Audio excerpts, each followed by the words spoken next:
胡书记，还有在座的各位领导、各位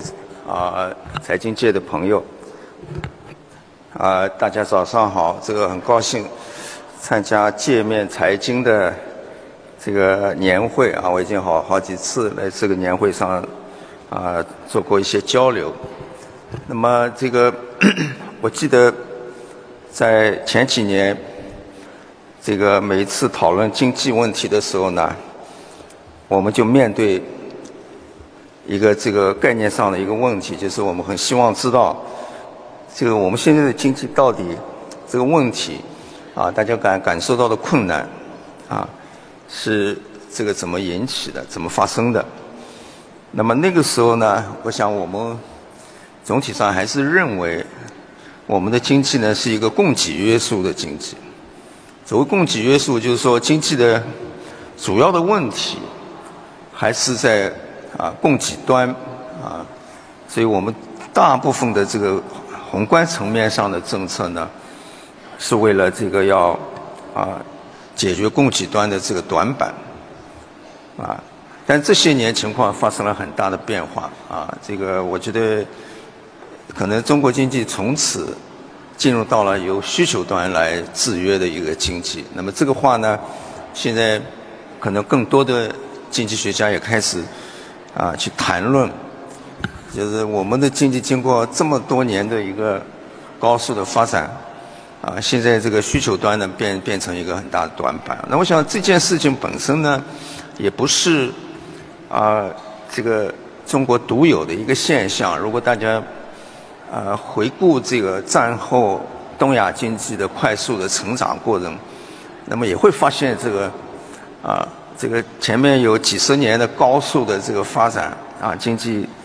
这个成长的速度很快。我想那个时候还是因为这个供给上面有巨大的短板所以投资的机会很多然后这个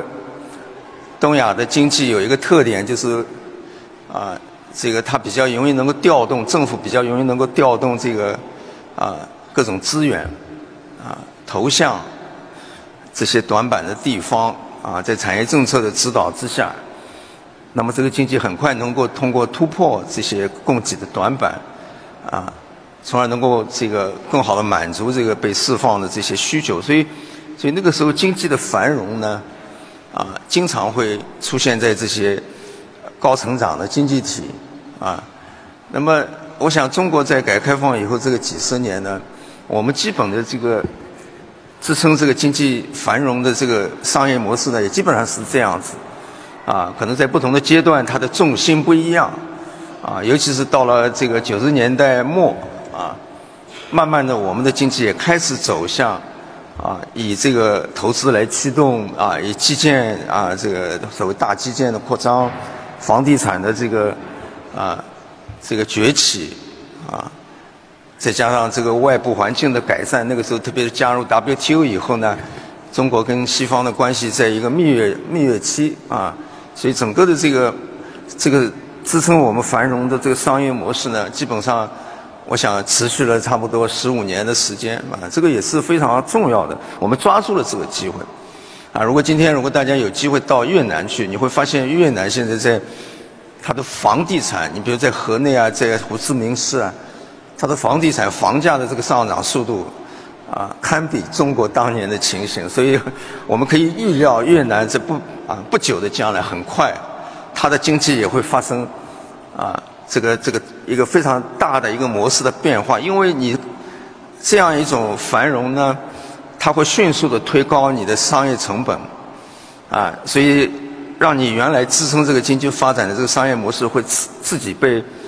这个商业成本的快速的上升呢，这个会舒服的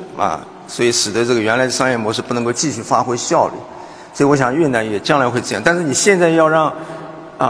越南的经济能够去避免这个房地产快速的这个成长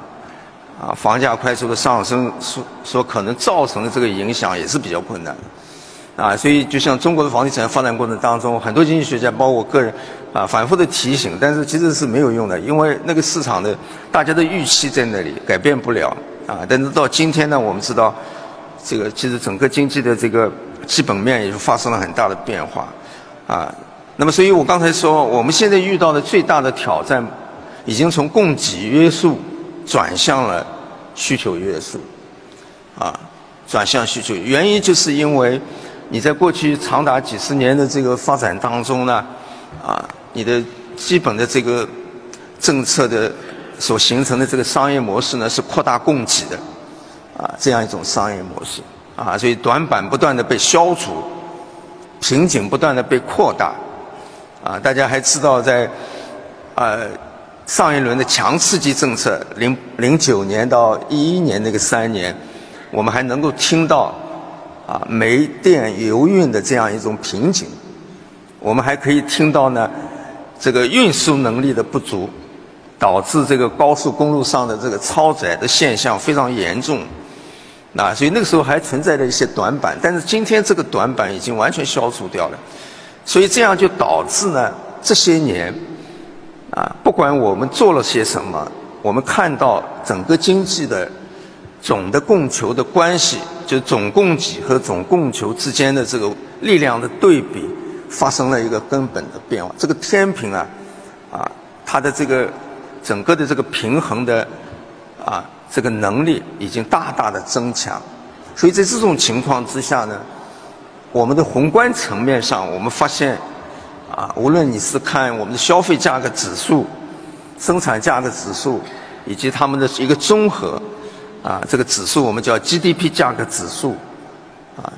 在这些年都已经进入到了一个非常非常低的一个变化的这个区间如果大家回忆一下过去这个5、6年里面，除了疫情发生比较严重的2个年份，就是22年和20年，我们的整个的消费价格指数基本上维持在1这个水平上那么这个生产资料价格指数基本上是在大多数这个月份都在负增长的区间所以这样导致我们的 GDP 的价格指数这些年基本上是接近于0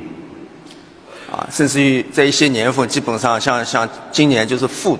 去年也是负的这个这个变化的这样一个区间。我们的 CPI 去年大家不知道还记得，我们的消费价格指数去年是只有变化了，国家统计局公布的数据只增加了0.2%，所以至于这些年呢，应该说总体上物价呢是没有什么太大的变化，甚至于很多领域当中的价格呢在下降。那么这个就带来了一个问题，就是我们的宏观经济呢，现在在面临这样一个基本面改变的情况之下，尤其是我们知道10年以后中国的人口的转变进入到一个新的阶段，就是我们开始出现总人口的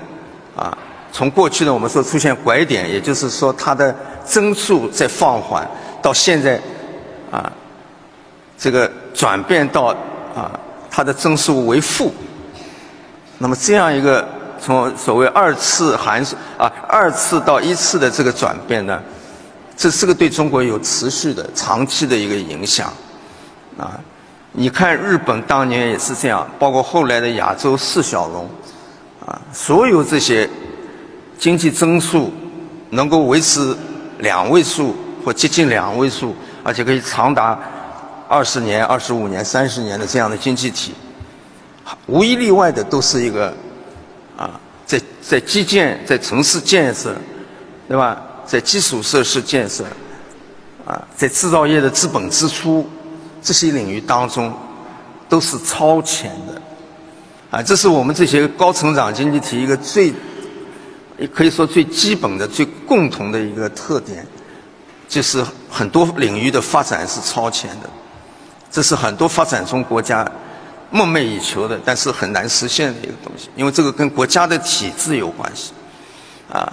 我想中国的城市建设，即便你到3线、4线基本上就是我们说是一个高收入，甚至于一个达到发达国家的这个平均水平的这样一个建设的水平，啊，基础设施也是如此，啊，所以某种意义上这是一个透支的经济，啊，因为你已经提前走完了，啊，大多数工业化国家，啊，在目前这个人均 GDP 水平上不可能这个走完的一条这个发展的道路，啊，所以从这个意义上来说，我们的经济未来一定会面临啊需求侧的这个巨大的约束，啊，所以在这个意义上呢，我提出呢，我们这些年，尤其是从明年开始，我觉得我们的宏观经济的管理、治理的政策要高度关注物价水平，啊，物价水平。虽然我们这些年，如果大家关注我们的每年两会的政府工作报告，啊，在对当年的主要的经济社会发展指标设定的这些表述当中，除了 GDP 增速以外，每年都会给出物价涨幅的一个目标值，啊，我不知道在座的大家是不是还记得，啊，可以说过去这些年我们的目标值大概从16年以后到现在这个7、8年的时间，每次我们的政府工作报告都设定3%的物价涨幅，但是几乎没有一年，可以说没有一年是达到这个3%的，啊，平均我看了一下，这个8年平均也就1.5%。那我们更关注的呢是 GDP 的增速，啊，每年我们最后呢都能够完成或者接近完成 GDP 的增速的这个目标，啊，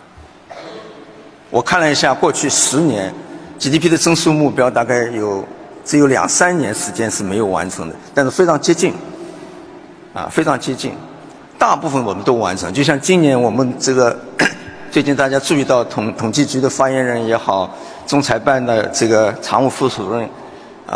这个公开的表述也好，韩文秀的表述，对吧？那大家都已经明白，今年我们也能完成今年3月份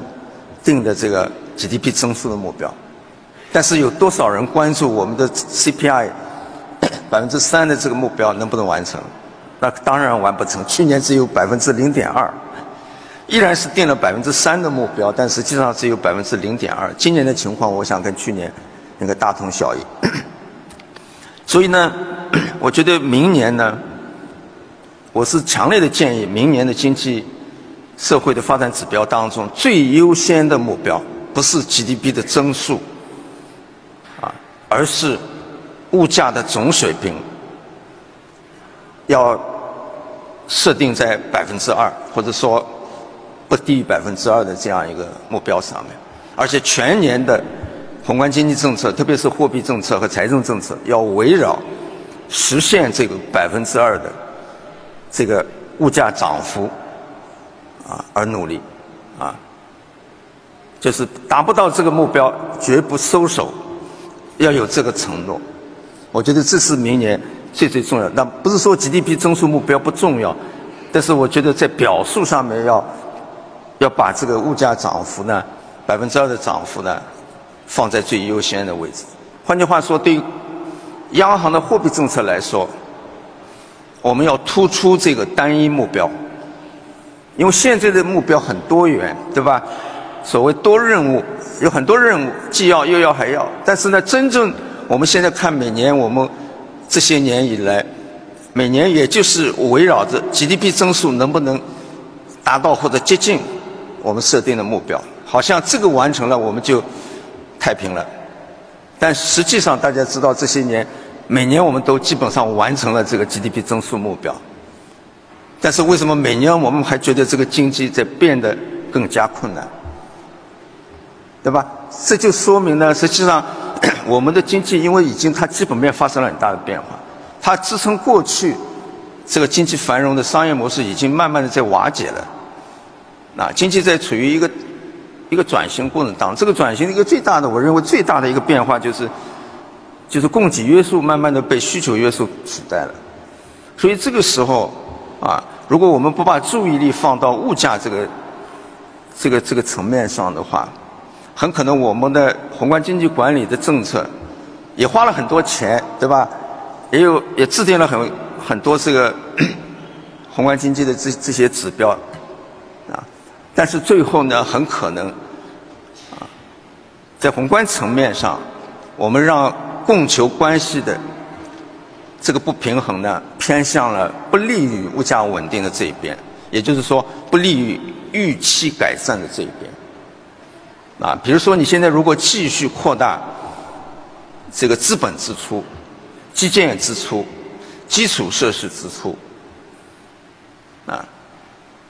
虽然你也可以扩大当年的总需求，但是大家可以想象，这些资本支出的扩大，最后是以扩大更多的产能来收场的，所以它会让物价变得更加低，所以这个天平就会向另外一侧倾斜，而这个不是我们要的，所以那这个经济就会变得收缩得更厉害了，因此从这个意义上讲呢，我认为盯住物价呢，现在变得越来越重要了。你看世界上这些发达国家，他们这些年碰到的也是这个问题，所以他们的货币政策就公开的宣布，我就盯住2%的这个物价水平。日本就是这样，日本是一个最典型的通缩几十年的一个经济。安倍晋三第二次上台的时候，推出了所谓这个3支箭这3支箭的政策目标就围绕着一个目标，就是要这个 CPI 要实现2%。那么现在我们看到日本经济去年以来已经到了2%的 CPI 的涨幅所以这个目标应该说是有望这个实现并且能够维持的。这个对日本经济是一个相当重要的一个变化大多数发达国家也都把这个2%作为他们的这个调控的一个目标。我想原因是因为他们认为2%的通胀可以确保总供给和总需求的一个大体的平衡宏观经济不会出现严重的一个收缩那么对中国来说呢，我觉得明年定2%并不等于说我们未来都是2%未来这个可能 CPI 还会上来一些，但是我们不妨把明年确定在2%这个水平上因为毕竟你现在只有0点几的一个涨幅对吧？所以你要真正的要盯住2%这件事情也不是那么容易的。但是我们要有了这样一个单一目标呢，我们要围绕这个目标来设计我们的财政和货币政策